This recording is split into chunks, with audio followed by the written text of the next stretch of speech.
baik, di sini saya akan menceritakan tentang celengan Ruru. Ruru adalah seekor gajah kecil yang rajin menabung. Suatu hari sepulang sekolah, Ruru mendengarkan bahwa sahabatnya Piko terpeleset dan patah kaki, sehingga tidak bisa masuk sekolah. Karena ingin menjenguk Piko, Ruru memutuskan memecahkan celengannya untuk membelikan madu kesukaan Piko. Setelah membeli satu toples besar madu, Ruru pergi ke rumah Piko. Piko sangat senang dan berterima kasih atas kebaikan Ruru. Madu itu membuat Piko merasa lebih baik. Namun pada sore harinya, Ruru teringat bahwa ia seharusnya pergi bersama ibunya ke pasar swalayan untuk membeli baju baru menggunakan uang tabungannya. Karena uangnya sudah habis untuk membeli madu, Ruru mengaku kepada ibunya. Ibunya tidak marah dan justru memuji sikap Ruru yang rela berbagi untuk temannya. Akhirnya ibu bersedia membelikan Ruru baju baru. Cerita ini mengajarkan bahwa berbagi dan menolong teman adalah perbuatan baik yang akan selalu dihargai. Di sini saya akan membaca unsur inklusif cerita tentang celengan Ruru. Yang pertama, tema persahabatan dan sikap rela berbagi. Cerita menunjukkan nilai kebaikan, empati, dan pengorbanan untuk membantu teman. Yang kedua, tokoh dan penokohan. Yang pertama, Ruru, gajah kecil yang baik hati, perhatian, rajin menabung, dan suka membantu. Yang kedua, Piko, teman Ruru yang sedang sakit, ceria dan bersyukur. Yang ketiga, Ibu Ruru, sosok ibu yang pengertian, penyayang, dan bijaksana. Yang ketiga, Alur, menggunakan alur maju. Yang pertama, awal, Ruru mendengarkan Piko sakit. Yang kedua, Ruru memecahkan celengan dan membeli madu untuk Piko. Yang ketiga, Ruru mengakui bahwa uangnya habis dan ibunya memuji serta tetap membelikannya baju baru. Yang keempat, latar. Yang pertama, tempat sekolah, rumah Ruru, rumah Piko, dan pasar swalayan. Yang kedua, waktu, siang dan sore hari. Yang ketiga, suasana, sedih, khawatir, bahagia, dan penuh kehangatan persahabatan. Yang kelima, amanat atau pesan moral. Berbagi kepada teman adalah tindakan mulia. Menolong seseorang yang membutuhkan lebih berharga daripada kepentingan pribadi. Orang yang baik akan mendapatkan balasan dan kebaikan. Yang keenam, sudut pandang. Sudut pandang orang ketiga. Karena pencerita mengetahui bahwa perasaan dan tindakan para tokoh. Yang ketujuh, gaya bahasa. Gaya bahasa yang sederhana, ringan, dan mudah dipahami. Yang kedua cerita tentang suara apa itu. Elang baru pindah rumah karena ayahnya pindah tugas. Di rumah baru, Elang belum punya teman sehingga ia bermain sendiri. Saat merasa bosan, Elang tiba-tiba mendengar suara gemericing. Karena penasaran, ia mengikuti suara itu dan melihat sekelompok anak-anak sedang menari. Anak-anak tersebut menari dengan langkah cepat, hentakan kaki, serta suara gelang kaki yang berbunyi kerincing. Mereka menari tarian jaranan menggunakan jaran kepang. Tanpa sadar, Elang ikut menari dan merasa senang. Saat istirahat, Elang berkenalan dengan Aji dan teman-temannya. Aji memberitahu bahwa itu tarian jaranan. Elang ikut berlatih meskipun awalnya sulit. Aji kemudian membuat jaran kepang dari pelepah pisang agar Elang bisa latihan di rumah. Elang giat berlatih hingga hafal gerakannya. Keesokan hari, Aji memberi Elang kostum tari. Elang pun tampil dalam pentas bersama teman-temannya dan mendapatkan sorakan meriah dari penonton. Elang akhirnya memiliki teman dan menemukan kesenangan baru dari menari. Unsur intrinsik dari cerita Apa Suara Itu. Yang pertama, tema persahabatan, keberanian mencoba hal baru, dan kecintaan pada budaya Indonesia. Yang kedua, tokoh dan penokohan. Elang adalah anak yang baru pindah rumah, penasaran, mudah bergaul, dan semangat belajar. Yang kedua, Aji, teman baru Elang, ramah, kreatif, dan suka menolong. Yang ketiga, anak-anak penari lainnya, ceria dan kompak, suka menari jarang. Yang ketiga, alur, menggunakan alur maju. Yang pertama, Elang pindah rumah dan belum punya teman. Yang kedua, Elang bosan dan mendengar suara misterius. Yang ketiga, Elang menemukan anak-anak menari jaranan dan ikut berlatih. Yang keempat, Elang berlatih sungguh-sungguh dan akhirnya tampil di pentas. Yang keempat, latar. Yang pertama, tempat rumah Elang, halaman tempat menari, lingkungan baru Elang. Yang kedua, waktu, siang hingga sore. Yang ketiga, suasana, awalnya sepi dan bosan, kemudian berubah menjadi ramai, gembira, dan penuh semangat. Yang kelima, amanat atau pesan moral, jangan takut mencoba hal baru, berteman membuat hidup lebih menyenangkan, budaya daerah harus dilestarikan, berlatih dengan tekun akan menghasilkan keberhasilan. Yang keenam, sudut pandang orang ketiga. Yang ketujuh, gaya bahasa sederhana, mudah dipahami anak-anak dengan penekanan pada bunyi-bunyi khas seperti kelincing, tatak, dan gedebuk. Yang ketiga, cerita tentang penampilan istimewa Mima. Mima seorang anak dengan sindrom Down,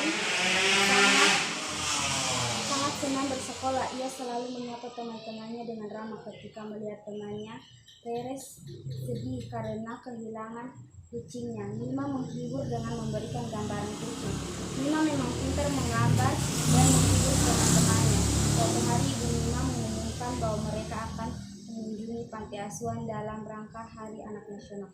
Mima ingin ikut ambil bagian dalam acara tersebut. Dia mencoba berbagai kegiatan seperti menari, membaca cerita, bernyanyi, dan menulis puisi. Namun Mima merasa tidak cocok dengan kegiatan-kegiatan tersebut karena keterbatasannya.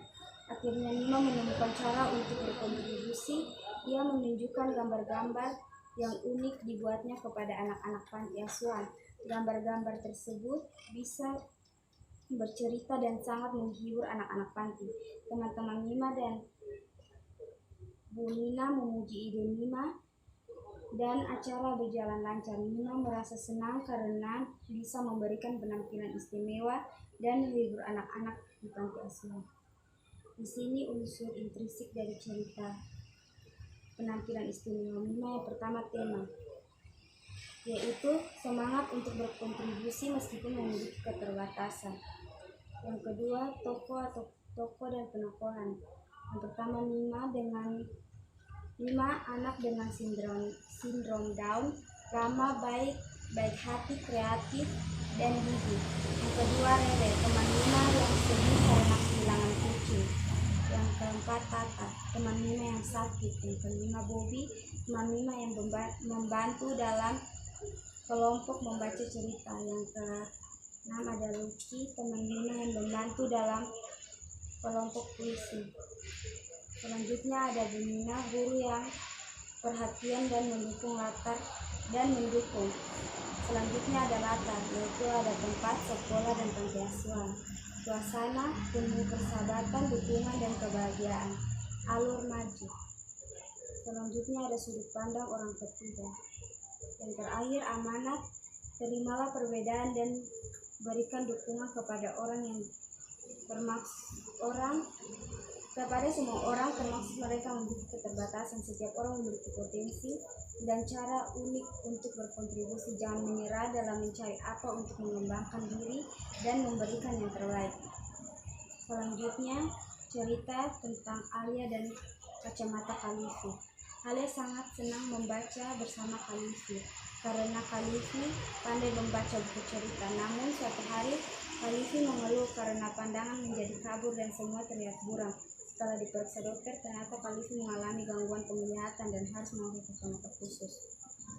Awalnya Kalifi menolak karena malu memakai kacamata yang tebal. Alia berusaha membujuk dan akhirnya menemukan ide. Alia memakai kacamata mainan untuk menunjukkan bahwa memakai kacamata tidak membuat seseorang terlihat aneh. Namun melihat dukungan Alia, Kalifi tidak malu lagi.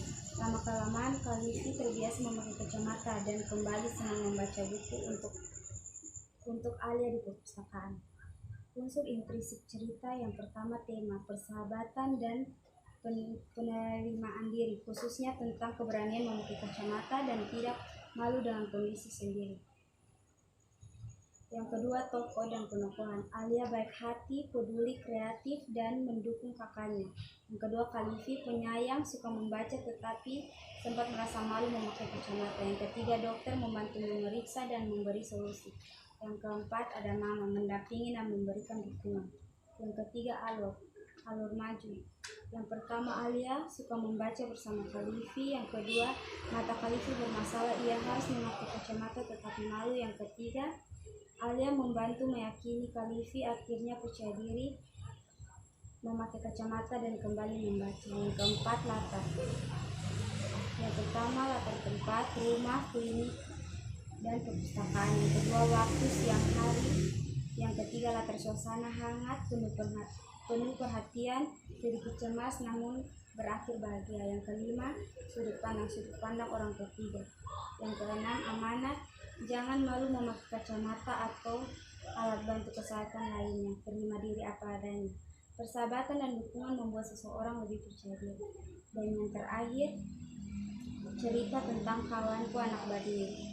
Doni adalah anak kota yang gemar bermain di mall atau games. Suatu hari Paman Juna datang berkunjung setelah pulang dari kampung Baduy. Doni tertarik dengan cerita Paman dan meminta izin untuk ikut ke Baduy. Setelah diperbolehkan oleh orang tuanya, Doni pun berangkat bersama Paman Juna. Setibanya di sana, Doni melihat kehidupan masyarakat Baduy yang sederhana, bersih, dan sangat menjaga alam. Ia belajar tentang perbedaan Baduy dalam dan Baduy luar. Melihat kerajinan tangan, rumah bambu, serta merasakan suasana desa yang tenang tanpa kendaraan. Doni berteman dengan Sapri, anak Baduy yang ramah. Sapri mengajak Doni membuat kincir angin bambu dan berjalan menuju bukit kincir angin besar. Doni kagum dengan keindahan alam serta kebersihan sungai di Baduy. Ia juga belajar bahwa masyarakat Baduy hidup dengan disiplin adat dan menjaga kelestarian lingkungan. Setelah menginap beberapa hari, Doni dan pamannya pamit pulang. Doni dan Sapri saling bertukar hadiah. Doni memberikan topi kesayangannya dan Sapri memberikan kincir angin bambu. Doni kembali pulang dengan pengalaman berharga tentang kemandirian, kesederhanaan, persahabatan, dan pentingnya menjaga alam. Berikut unsur intrinsik dari cerita Kawanku Anak Baduy. Yang pertama, tema persahabatan dan pembelajaran nilai kehidupan melalui perbedaan budaya. Yang kedua, tokoh dan penokohan. Yang pertama, Doni penasaran, baik, cepat belajar, mulai mandiri dan tertarik belajar adat Baduy, mau membantu dan menghargai Sapri. Yang kedua, Paman Juna bijak, penyayang, sabar, menjelaskan adat Baduy dan membimbing Doni selama perjalanan. Yang ketiga, Sapri ramah, pekerja keras, sederhana, mengajak Doni membuat kincir angin, menghormati adat Baduy dalam. Yang ketiga, yang selanjutnya, Pajaya ramah dan terbuka menerima Doni, menginap dan menyediakan makan. Yang terakhir, orang tua Doni penyayang dan mendukung Doni pergi dengan syarat tidak mengeluh. Yang ketiga, alur maju. Doni hidup di kota dan mendengarkan cerita tentang Baduy dari Paman Juna. Doni berkunjung ke Baduy, belajar adat, berteman dengan Sapri, membuat kincir angin, melihat keindahan alam, dan memahami cara hidup masyarakat Budi. Doni pulang dengan membawa pengalaman berharga serta hadiah dari Sapri. Alur maju karena peristiwa terjadi berurutan dan tidak ada kilas balik. Yang keempat, latar. Yang pertama, tempat, yaitu kampung Baduy luar. Yang kedua, waktu, siang hari sepulang sekolah, malam hari di rumah Baduy. Yang ketiga, suasana tenang, bersih, damai, dan kehangatan persahabatan. Yang kelima, amanat atau pesan moral. Jagalah alam dan jangan merusak lingkungan. Hargai perbedaan budaya dan adat setempat.